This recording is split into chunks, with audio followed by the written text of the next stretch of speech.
Hey guys, it's Dan with the Old Bibles and Jiu-Jitsu Academy. I'm going to try to keep this video short because there's a lot on this topic that I can babble about, but I'm going to try to limit it for myself and for you guys. I'm going to talk about back mount, specifically the kind of harness that you use in back mount. I've been doing some different stuff with my game that I think is kind of interesting and kind of fits into my philosophy the way that I think the position works. So I'm going to throw it out there. I used to play this sort of back mount game, whether it was bull hooks or body triangle, whatever. I used to lock kind of the palm to palm, pulling in tight to the chest sort of a game. And then for a while there, I also did kind of like the seatbelt thing where I used my bottom arm over my top arm and I hung on like this. And I know Marcelo Garcia plays this kind of a game, and I actually played this because he did. And then I went to one of his seminars and asked him why he plays this kind of a game, and I actually couldn't understand him. So I never really got a good answer for that. But no, I learned some other stuff. But anyway, yeah, so I used to play this kind of game, but nowadays, kind of given the way I see back mount, I actually don't think it's really the right approach for me to take. It's almost like that time that we tried to market groove jitsu to like women in their 40s. Like a G6, like a G6, now I'm feeling so fly. Like a G6, like a G6, like a G6. Where is everybody? Now I'm feeling. Which I thought was going to be a halfway decent idea, but it just didn't end up working out as well as I thought. You know? It's a numbers game, dude. Yeah, it's demographics. Yeah, well, it is what it is, you know, we learn from it. But beside the point, these days I play back mount a little bit different and I use my harness differently. I actually don't really traditionally these days lock hands at all when I'm like that, are very limited. When I have back mount and I tilt off to the choking side, my traditional grip nowadays is grabbing one wrist and my other hand reaching across the far shoulder. Because the way that I think about back mount, this is kind of more like the conceptual understanding of the dynamic of the position, is that back mount is as good as a position as you'll ever get to. There isn't any better spot than back mount from a standpoint of your likelihood of submission versus his, etc., etc.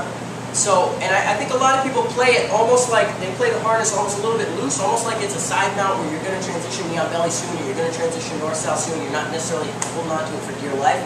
But I almost see back mount as like the last rung on a rope ladder to like get the top of the cliff, like a matter of survival. I think that back mount, like when people get to back mount, it should just be like completely clamping onto it in every way, shape, or form, and like very aggressively defending that position and making sure the fight ends there.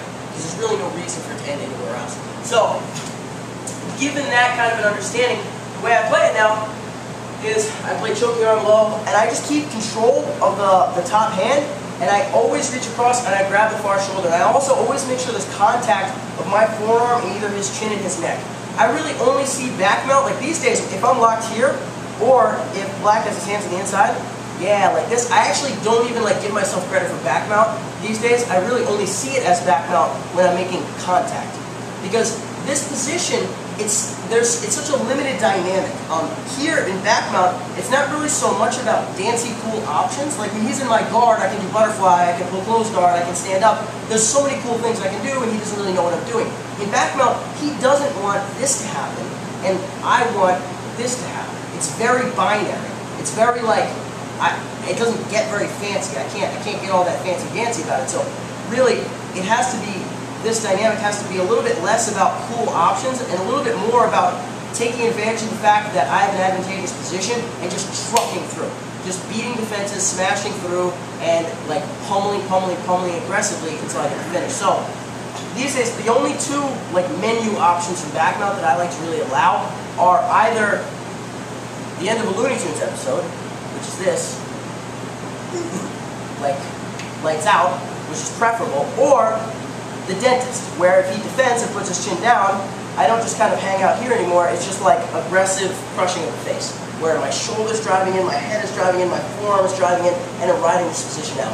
And then, I'm either here or I'm here. If I'm here, I'm obviously finishing. If I'm here, I'm aggressively forcing different ways to pry his head out and like aggressively play against his face. And that's a little bit about the way I see the position. Again, these days it's been a lot less about kind of like hanging onto it in a tentative way, and a lot more of just aggressively attacking the face, attacking the position, clinging to it as much as possible. And it's a little bit of kind of my like philosophy and background. So hopefully it's something you guys can draw from. If nothing else, maybe it's cool food for thought. But there's more coming your way, so stay tuned, guys. G6 like a G6.